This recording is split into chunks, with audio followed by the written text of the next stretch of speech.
Assalamualaikum warahmatullahi wabarakatuh. Nama Darul Ma'arif, NPM 17060085. Di sini saya akan menjelaskan mengenai pendidikan kesehatan. Menurut Sukijonoto Atmojo, pendidikan kesehatan adalah suatu usaha untuk menolong individu, kelompok masyarakat dalam meningkatkan kemampuan perilaku untuk mencapai kesehatan secara optimal. Menurut Niswander, pendidikan kesehatan adalah suatu proses manusia yang ada hubungannya dengan kesehatan, perorangan, dan masyarakat. Dapat ditarik kesimpulan bahwa pendidikan kesehatan bertujuan meningkatkan pengetahuan, kesadaran, kemauan, dan kemampuan masyarakat untuk hidup sehat secara aktif dan berperan dalam upaya pendidikan kesehatan. Adapun prinsip pendidikan kesehatan antara lain, yang pertama, kumpulan pengalaman di mana saja dan kapan saja sepanjang dapat mempengaruhi pengetahuan, sikap, dan kebiasaan. Lalu ada sasaran pendidikan itu sendiri yang dapat mengubah kebiasaan dan tingkah lakunya sendiri. Lalu pendidik menciptakan sasaran agar individu, kelompok, dan masyarakat dapat mengubah sikap dan tingkah lakunya sendiri. Lalu pendidikan kesehatan dikatakan berhasil bila sasaran pendidikan individu, keluarga, kelompok, dan masyarakat sudah mengubah sikap dan tingkah lakunya sesuai dengan tujuan. Assalamualaikum warahmatullahi wabarakatuh. Nama saya Wulanis Pulaila, NPM 17060036. Di sini saya akan menjelaskan mengenai ruang lingkup pendidikan kesehatan. Ruang lingkup pendidikan kesehatan ini sangat berpengaruh terhadap berbagai dimensi. Salah satunya yang pertama itu dimensi sasaran pendidikan. Dimensi sasaran pendidikan ini meliputi pendidikan kesehatan individu dengan sasarannya individu. Yang kedua, pendidikan kesehatan kelompok dengan sasaran pendidikan kelompok masyarakat tertentu. Yang ketiga, pendidikan kesehatan masyarakat dengan sasarannya masyarakat luas. Yang kedua, yaitu ada dimensi tempat pelaksanaan atau aplikasinya. Dimensi tempat pelaksanaan atau aplikasinya ini terdiri dari pendidikan kesehatan di rumah sakit. Pendidikan kesehatan di rumah sakit dengan sasaran pasien dan keluarga. Kemudian ada pendidikan kesehatan di sekolah, sasarannya yaitu pelajar. Kemudian ada pendidikan kesehatan di masyarakat atau kemudian dimensi yang ketiga itu ada dimensi tingkat pelayanan kesehatan, meliputi promosi kesehatan yaitu peningkatan gizi, perbaikan sanitasi lingkungan dan gaya hidup. Ruang lingkup pendidikan kesehatan ini sangat berpengaruh terhadap berbagai dimensi. Salah satunya yang pertama itu dimensi sasaran pendidikan. Dimensi sasaran pendidikan ini meliputi yang kedua itu yaitu pendidikan kesehatan untuk perlindungan khusus, meliputi imunisasi. Yang ketiga, pendidikan kesehatan untuk diagnosis dini, yaitu untuk melindungi atau menghindari kecacatan. Yang terakhir ada pendidikan kesehatan untuk rehabilitasi, yaitu untuk memulihkan kondisi cacat melalui latihan-latihan atau terapi. Materi selanjutnya yaitu ada metode pendidikan perilaku. Metode pendidikan perilaku ini terbagi menjadi dua macam, yaitu metode pendidikan individu dan juga metode pendidikan kelompok. Metode pendidikan individu ini digunakan untuk membina seseorang agar dia dapat berubah perilaku menjadi lebih baik lagi. Kemudian yang kedua, metode kelompok. Metode pendidikan kelompok ini ada kelompok besar. Metode kelompok besar ini digunakan apabila anggota yang menerima pendidikan ini lebih dari 15 orang. Dan metode yang pantas digunakan yaitu bisa ceramah dan juga seminar. Kemudian, metode kelompok kecil dilakukan apabila anggota yang menerima pendidikan kurang dari 15 orang. Maka metode yang bisa digunakan yaitu merupakan metode diskusi kelompok. Baik, selanjutnya yaitu perilaku kesehatan. Perilaku kesehatan merupakan suatu usaha-usaha yang dilakukan oleh seseorang dalam menjaga maupun memelihara kesehatan tubuhnya agar tidak mudah sakit dan melakukan penyembuhan bila mana sakit. Di sini banyak sekali perilaku kesehatan yang dapat kita lakukan untuk menjaga kesehatan tubuh kita. yaitu seperti makan dengan menu seimbang. Makan dengan menu seimbang ini yaitu makanan yang mengandung gizi yang diperlukan oleh tubuh kita, yaitu seperti yang kita kenal dengan makanan 4 sehat 5 sempurna. Jadi kita harus selalu mengkonsumsi makanan yang mengandung gizi yang diperlukan oleh tubuh kita. Kemudian selanjutnya yaitu olahraga yang teratur. Di sini olahraga yang teratur dapat menjaga tubuh kita agar tetap bugar maupun tetap sehat. Kemudian tidak merokok. Karena merokok ini merupakan suatu kebiasaan yang buruk ya, karena di dalam rokok ini mengandung zat-zat yang berbahaya bagi tubuh kita sehingga akan menimbulkan berbagai macam penyakit. Kemudian selanjutnya yaitu tidak minum minuman keras maupun narkoba, karena hal ini merupakan kebiasaan yang sangat buruk karena dampaknya akan sangat merugikan kita. Salah satunya banyak timbul berbagai macam penyakit. Kemudian selanjutnya yaitu istirahat yang cukup, karena istirahat yang cukup ini dapat bermanfaat sekali bagi kita untuk kesehatan kita tetap terjaga, sehingga jangan sering begadang, sehingga kita perlu istirahat yang cukup agar tubuh kita tetap fit dan sehat. Kemudian selanjutnya itu mengendalikan stres, di mana stres ini akan terjadi pada siapa saja, akibatnya dapat bermacam-macam. Nah, stres ini tidak dapat kita hindari. Solusinya dari stres ini kita perlu memanajemen stres agar stres ini tidak mengganggu kesehatan kita. Kemudian selanjutnya yaitu perilaku atau gaya hidup lain yang positif bagi kesehatan, misalnya penyesuaian diri terhadap lingkungan sekitar kita.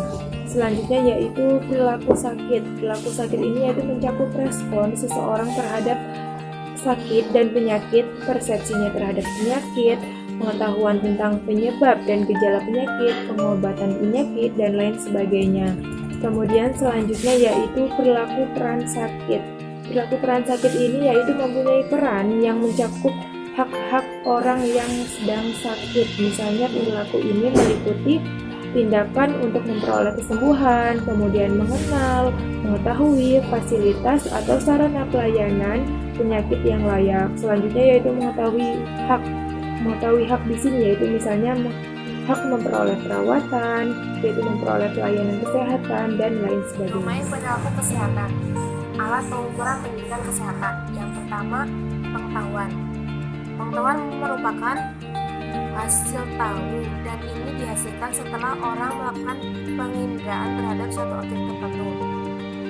Penginderaan terjadi melalui panca indera manusia, yaitu indera penglihatan, indera pendengaran, indera penciuman, indera perasa, dan indera peraba. Pengetahuan atau ranah kognitif merupakan domain yang sangat penting dalam membentuk tindakan seseorang. Yang kedua, sikap. Sikap digunakan sebagai prediktor dari perilaku yang merupakan respon seseorang ketika menerima stimulus dari lingkungannya. Praktik atau tindakan. Praktik mempunyai beberapa tingkatan, yaitu 1. Respon terpimpin atau guided respon, dilakukan oleh individu dengan mengikuti panduan yang ada sesuai urutan yang benar dalam panduan tersebut. Mekanisme atau mekanis, dilakukan oleh individu tanpa melihat panduan karena sudah menjadi kebiasaan yang dilakukan. Adopsi atau adoption, dilakukan oleh individu yang sudah melakukan dengan baik sehingga perilaku tersebut dapat dilakukan modifikasi sesuai kondisi atau situasi. Materi selanjutnya yaitu bentuk-bentuk perubahan perilaku. Yang pertama, perubahan alamiah. Perilaku manusia selalu berubah. Sebagian perubahan itu disebabkan karena kejadian alamiah. Karena dalam masyarakat sekitar terjadi suatu perubahan lingkungan fisik atau sosial, budaya, dan ekonomi, maka anggota-anggota masyarakat di dalamnya juga akan mengalami perubahan. Yang kedua yaitu perubahan terencana. Perubahan perilaku ini terjadi karena memang direncanakan sendiri oleh subjek, dikarenakan individu tersebut merasakan akan mendapatkan kerugian atau keuntungan jika perilaku tersebut diteruskan. Yang ketiga, kesediaan untuk berubah.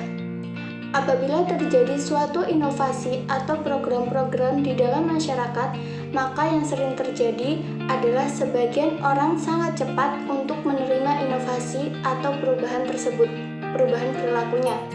Dan sebagian orang lain sangat lambat untuk menerima inovasi atau perubahan tersebut. Selanjutnya yaitu manfaat kesehatan bagi pendidikan. Bukan hal yang umum lagi bahwa kesehatan sangat penting bagi manusia. Dengan tubuh yang sehat, tentu saja jiwa akan baik dan pikiran akan seimbang. Tubuh yang sehat juga mendukung kita untuk melakukan berbagai kegiatan ataupun aktivitas tanpa hambatan. Kesehatan merupakan bagian penting dalam kehidupan manusia dalam berbagai bidang, salah satunya yaitu bidang pendidikan. Karena seperti yang kita tahu bahwa tubuh yang tidak sehat atau sakit akan berpengaruh terhadap aktivitas manusia itu sendiri. Sedangkan pendidikan sendiri dalam prosesnya melibatkan aktivitas dari peserta didik, baik secara fisik, mental, dan sosial. Tentu saja, jika kondisi tubuh tidak sehat akan berpengaruh terhadap prosesnya. Berikut cara-cara yang dapat mengatur pola hidup kita agar tetap sehat. Yang pertama, sempatkan waktu berolahraga setiap hari. Sempatkan waktu setiap hari untuk olahraga ringan seperti lari-lari kecil, push up, ataupun lainnya 10-20 kali. Yang kedua, banyak makan sayur dan buah. Daya tahan tubuh kita harus tetap terjaga agar tidak terserang penyakit. Sayuran banyak mengandung antioksida yang wajib dikonsumsi. Yang ketiga, kurangi begadang. Kebanyakan begadang dilakukan oleh kalangan muda, terutama remaja seperti kita. Namun, begadang dalam konteks ini ialah begadang yang kurang bermanfaat. Yang keempat, banyak minum air putih. Tubuh kita membutuhkan sangat banyak asupan air.